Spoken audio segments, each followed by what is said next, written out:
For nearly 3 decades, this debate has continued between Vegetto versus Gogeta, and while we may not have a factual, reliable, as well as canonical statement 100% confirming who wins in this battle, I think it's fun to analyze every single piece of evidence that we can and really give my interpretation as to who I may believe may win this battle.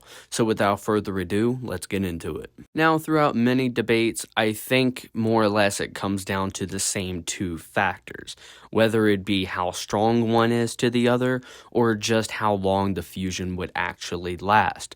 But I do think in the midst of all this, I have had my own interpretation in terms of how those opinions go, but I think after some recent research, I think my opinion has definitely changed, and so we're going to jump into it now. So whether or not we want to look at Gogeta's old guidebook statements as to how his multipliers should be or how he fares against Vegetto, or with Vegetto and his many different scans that are quite frankly contradictive to one another, and even another guidebook stating that they are equals, I think it should at least be talked about as to how long these fusions would actually last, because I think that there is one key piece of evidence that a lot of people are missing.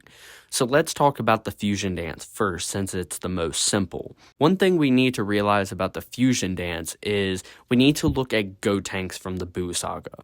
Now, a lot of people look at the manga statement where Trunks says that Super Saiyan 3 canceled their fusion, and this is when Trunks and Goten decide to do Super Saiyan 3 after about 25 minutes. That way, the last 5 minutes of the fusion, they'll have Super Saiyan 3.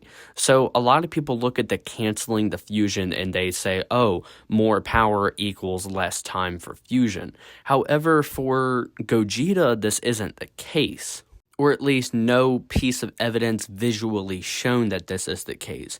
Because when Gogeta fared against Janemba or even against Broly, he never showed this handicap of defusing no matter how much power he output.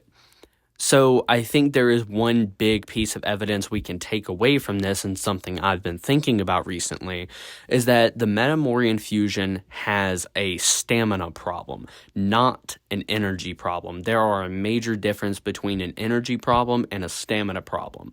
For you see, Super Saiyan 3 is one of those forms where it takes up too much energy and therefore it zaps away your stamina and arguably life force.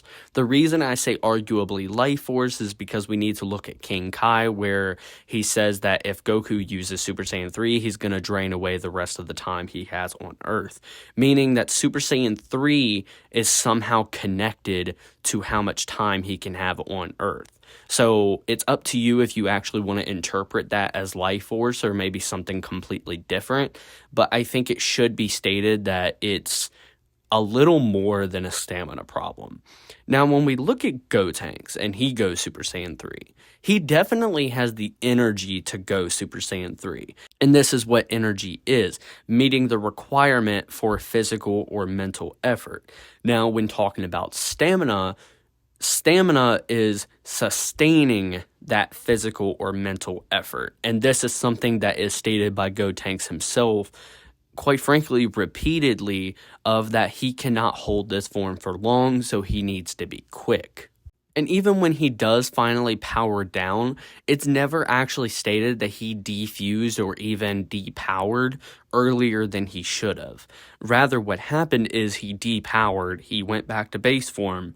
Piccolo, and everybody else was saying, oh, he's reverted back to base form, and then Goten and Trunks finally defuse, and there are no statements that he defused early, but usually, whether it be Dragon Ball GT or later in Dragon Ball Super when Vegetto defused, there's usually always a statement behind if they defused early or not.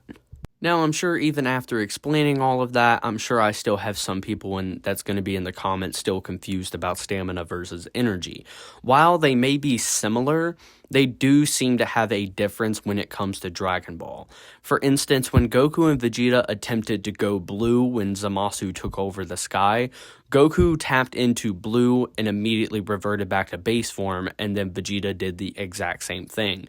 This would more or less point out that they did not have the energy to go Super Saiyan Blue. And as well as there's another statement regarding Potara, but I will get into that shortly. So the main takeaway is that Fusion Dance has a stamina problem. Now let's look at Potara.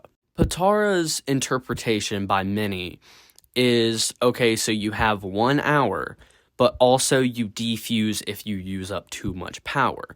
Now, and a lot of people have taken away of, oh, more power equals, less time for fusion, but I don't exactly think that that's what that means. Because in the Future Trunks arc, when Goku and Vegeta actually do revert back to base after trying to go blue, it's explicitly stated that they are still tired from their fusion as Vegetto.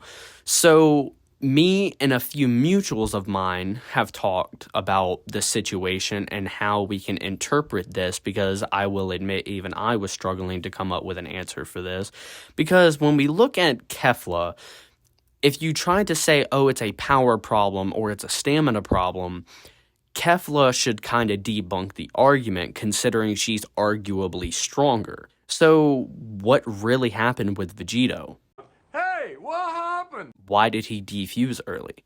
So I believe I have an answer to this.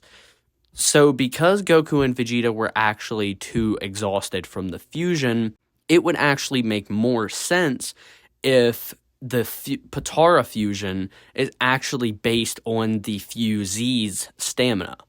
So if the Fusees don't have enough stamina to back up their energy, the Potara fusion is going to suffer. And I believe that this is very consistent, especially when you try to look at Vegetto, because I think it should be quite clear that Vegetto had all the stamina in the world.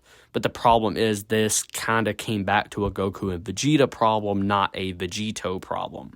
Unless one would try to argue that Potara in another universe doesn't work the exact same way as Universe 7's does, which that's also quite possible. So let me know what you guys think about this in the comment section down below.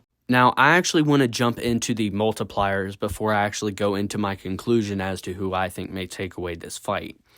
In some old guidebooks, and like I said, some contradictive ones coming from Vegetto, you have one from Gogeta that says it's A times B. You have another from Vegetto that also says it's A times B.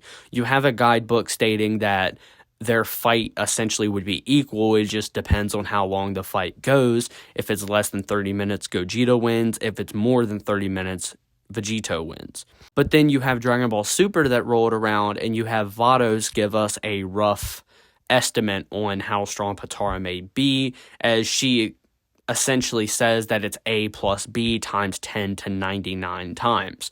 While you have Gogeta in the Broly movie who says that their two strengths aren't just added together, they're significantly greater. Now, significantly could be subjective, because we can say that 2 times is significant. We can say that 10 times is significant. We can say that 1,000 times is significant. The reason I bring this up is because, like, for instance, when Vegeta goes Great Ape back in the Saiyan Saga, a 10 times boost was significant for Goku. But then you had Battle of Gods roll around, Goku turns Super Saiyan, and Beerus calls a 50 times boost a little boost. So obviously that would kind of imply that this would be insignificant. So you can kind of take your pick as to what you probably want to call significant or not. So while we look at these two statements, one might actually want to argue, well, Vegetto has an actual number while Gogeta is mysterious. But the problem is that mysterious number quite possibly may be way higher than anything Vegetto has. But obviously we can say the other way around. Now, when it comes time to actually talk about the stamina and energy problem, I think it should go without saying that Gogeta, at least consistent with Gotenks, it seems that he should be able to maintain the 30 minutes no matter what, because even Gotenks was holding on to this transformation and the fusion for essentially the entire 30 minutes. So as long as you actually have the stamina to back up the fusion, your fusion will last 30 minutes. While Potara seems to have a little bit of a stamina/energy problem because of the Fusees. So it's just totally dependent on what the fusees can produce.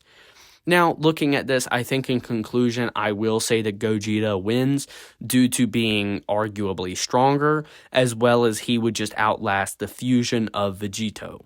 Now, some people who may actually want to argue that Vegetto is actually stronger, that most certainly may be the case, because we do have the statement from Toriyama that states that they are essentially equally matched trump cards.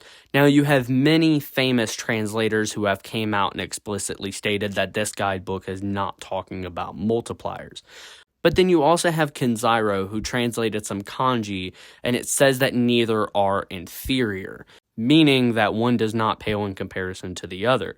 So you could say that they're equal in stats in every single way, or you could say that they're equal in terms of the amount of benefits that they bring to the field. Like, for instance, while Vegetto may be stronger and smarter, Gogeta may be faster and more durable. You get the point. Make sure y'all stay tuned for my next video, as I will be going into Gojo versus Goku. I will see y'all next time.